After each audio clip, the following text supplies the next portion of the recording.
So now what? Now what do? We know we're in a sexless relationship.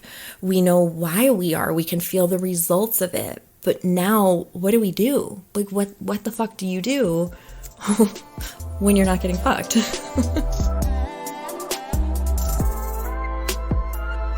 Hello, and welcome back to another episode of the Pretty Uncomfortable podcast. I am Tera Vee, your new safe word, and today I am going to answer a listener question that kind of hit a little personal note for me because I experienced a very similar situation in my past life when I was married. The question was, do you think it's okay for a married guy to look for sex elsewhere if his wife is no longer interested in sex? And I'm sure when some of you hear that question, you just get like this visceral reaction of like, fuck him, piece of shit, trash, you're horrible, right? Because essentially, like, we're looking for permission to cheat is what this sounds like, right? Like, can you give me permission to cheat on my wife since I'm not getting it at home? So first, I am just going to give you a very short answer to this, and the answer is no, it's not okay. It's never okay, no matter how you want to frame it, no matter how you want to look at it. Essentially, this is just simply cheating. Doesn't matter what's going on at home. It's not okay. But I think this has so many different aspects to explore, and sexless relationships are something that people just don't openly discuss. I think it is a very embarrassing topic. I used to be married in a completely different lifetime, it feels like. It seems like it was forever ago.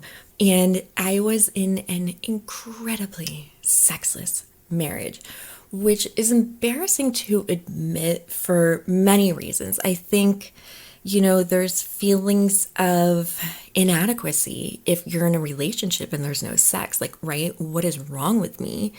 And for me, I think I get very embarrassed discussing it because I am such a sexual person. And when you look at my life as it is right now, I mean, I'm a content creator. I thrive on sexuality. So to admit that I was in a relationship where there was absolutely no sex, it's really shameful, which is why we're here, right? That's why I like to do the Pretty Uncomfortable podcast, because we're going to talk about the shit that makes us a little uncomfortable to kind of bring out of the shadows, because that's how we make things easier to deal with, easier to digest and understand, and we start feeling safer and realizing that we are not alone.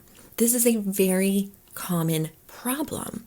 So what does it mean to be in a sexless relationship? Whether it's marriage or just a relationship, it really doesn't matter. If you're not having sex, you're not having sex, right? There's kind of two different ways you can look at it. One is, just quite literally, there is no sex being had, just nothing. Nothing. It is a ghost town in the bedroom. No sex is being had, right? It is just like a ghost town in the bedroom. There has been no sex at all for a very long period of time. And then another really widely used measure that I found online was basically saying that you are having sex fewer than 10 times a year. So not even once a month. So you could be in a relationship where you are having sex, but because it is still so infrequent, it can still be considered a sexless relationship. And I think before we dive into what do we do about it, you kind of have to understand the why behind it. And you have to take a look at what brought you here in the first place. What is going on? What brings somebody to a point where suddenly sex kind of exits the building and you are suddenly in this relationship with no intimacy? It can be so many things. It can be as simple as just you're in a shitty job and you're really stressed, or for whatever reason you have a sex drive that has suddenly decreased. Maybe it's a medication that has affected your libido, or you have health issues, or whatever it might be. Your libido is gone. You might have self-esteem issues. There could be unresolved sexual trauma that hasn't been worked through. It could be as basic as a lack of variety and ending up bored with what's going on in your sex life, where you just sort of start to retreat. And honestly, that was one of the factors in my own relationship where I couldn't stand the predictability of my sexual relationship with my ex-husband. I couldn't stand it. It was so disgustingly predictable that I didn't care for it. Like, why? It was no fun whatsoever. I could give you a play-by-play. All right, we're on minute 2. This is going to happen. Minute 2.5. This is going to happen. No, that is not fun. That was one of the reasons why I started retreating, amongst many others. But it can be that simple. And then a very common factor that I think is found in a lot of relationships is that desire imbalance. When you have one partner that has a much higher sex drive than the other, they're looking for it more often, and that can lead to so many issues. You are going to end up having the initiator losing their self-esteem because they're getting rejected so often. And then you'll have the rejector starting to kind of feel increasingly guilty because they know they're rejecting and making their partner feel bad. And that can start creating all these kind of weird feelings that your conditions for having a nice, sexy, like atmosphere for arousal, that gets reduced. And so it becomes kind of this perfect storm of like the snake eating its own tail. And it just can spiral out of control really quick. And then what's going to happen is you're going to end up with this result of resentment amongst each other. You're going to start feeling neglected or lonely. There's going to be a huge feeling of disconnection, and you might feel inadequate. And all of this can quickly create a really big divide within a relationship. And nobody wants that. Like, if I'm with you, it's because I want you, or that's how it should be. And so if I'm with you and I want you and it doesn't feel reciprocated, so many questions start popping up, and it's like, what is wrong with me? Did I do something wrong? Am I not attractive enough? Am I not good enough in bed? Are they seeing somebody else? Do they want something different? And it's just, it's not fun. I was married for a very, very long time. And as I said, it's very hard for me to discuss, and I actually don't know that I've ever publicly really discussed the fact of the level of how sexless this marriage was, because I would have to say probably the last, 9 to 10 years. That's right. You heard that right. Almost a decade. There was zero sex in this relationship. So embarrassing, because why did I stay? Why would I tolerate something like that? There's a part of me that gets upset that I had such little regard for myself that I would stick around for something that I really crave. It wasn't fun not having it. Like, I crave a sexual relationship. I crave the connection it creates within a relationship. So to not have that, why did I stick around? And, it's sometimes that's just what happens in life. And there were so many factors that went into it, and it was kind of building blocks that just built up to this giant problem that really didn't start out that big. But it started, honestly, from the very beginning of my relationship. We had an imbalance in our desires. I am very sexual. I have a very high drive. He did not. I definitely was more apt to want to explore and get a little bit on the kinkier side. He was very vanilla, and I got rejected a lot. Like, a lot. And I started feeling shame for some of the things that I liked or wanted to try, or just my behaviors. I felt shameful from comments he made. And so those things started building up. And then there was the boredom factor, because again, like, he was just very vanilla, and it was just like a play-by-play, the same thing every single time. So then it creates this environment of I'm not feeling great about any of this, and there's different factors in life, and I go on a whole bunch of antidepressants, which of course can affect your libido. I start gaining weight. There goes my self-esteem. So I don't feel good because I've gained weight. I don't feel good because I have a husband that doesn't seem to want me at all. And it just builds and builds and builds. And then before you know it, I haven't had sex in a year. And then it's 2. And then it's 3. And in that time, he did every now and then try and initiate, but it was too late. It was too late. I had been rejected so many times that I was over it. And it did not take long for me to become basically asexual. Like, I wasn't a sexual creature at all. It's so jarring to think of now when I look at what my life is right now, because then I didn't even masturbate. Like, I literally had zero sexual desire. I didn't feel anything, and I had no desire to. I just kind of became sexually dead inside. And what happened was, when I started getting into new relationships after my divorce, interestingly, the roles reversed. So where I used to be the initiator that would get rejected all the time, I started becoming incredibly insecure in new relationships. And it is an issue that I have to this day, where I'm terrified to initiate. It doesn't matter. I can be sitting across the table from you, and I can be looking at you and thinking the most vile sexual thoughts about you, and I just want to devour you, and I won't tell you, and I won't act on it. I will desperately want you. I mean, I will want to crawl over that table and just take you, but I won't, because I'm so scared of being rejected. It terrifies me. So I have reversed the roles, where now I end up in situations with men where they become insecure because they're like, I feel like I'm always initiating and you are not. Do you not want to have sex with me? And I'm like, oh my God, I want to have sex with you. You have no idea the disgusting fantasies I have about you. Like, I could make you blush, but I'm not going to tell you that, and I'm not going to act on it, and I'm just going to hope you initiate every time. So it's interesting to see how deep these insecurities can grow and build within us in these environments, and why it's so important to not let it get that far. So now what? Now what do? We know we're in a sexless relationship. We know why we are. We can feel the results of it. But now what do we do? Like, what the fuck do you do when you're not getting fucked?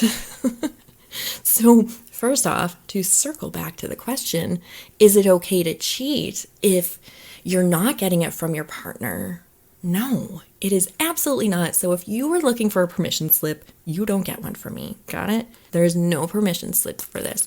What you need to do is figure out how to resolve the issue. And that's going to mean you have to have a big, hard conversation with your partner. And it might be very uncomfortable, but you've got to have it. You have to have it in an environment that is not accusatory. It can't be like, why won't you have sex with me? Or I always ask and you always say no. You have to come in gentle if you want to have an actual resolution to this. So you need to sit down, identify why this is happening, identify what is going on in both of your lives that has created this. Maybe it is medication that was started, or there was a health issue. Did you guys just recently have a child? Because bringing a child into your dynamic can change everything within the household, as far as relationships with each other, but also the physical side of things with hormones and body changes, and you guys aren't sleeping. There's so many factors. Look into what could be going on. Is there too much going on in your personal lives and you guys are just exhausted? Identify the issue and figure out what to do about it, and if you want to do anything about it, because that's a big one. Your partner might be like, nah, man, I'm just not into it, and that's not going to change. And then you need to decide what you're going to do. So you've identified your issues. You essentially have three options, in my humble little opinion, when you are in a situation like this. You either change it, you stay as is, or you get out. That is it. There's no middle ground here of like sneaking off and getting a little something something from Mary next door. No. Fix it, stay with it, or leave it. That's it. That's your only options. So if you want to try and improve it, what could you do? Maybe you start with, let's not have sex. Like maybe let's just have a hot little makeout section and just kind of get things going again. You don't have to go right into sex. Maybe it's bringing some fun toys into the bedroom or watching some porn together. You know, there's so many different things.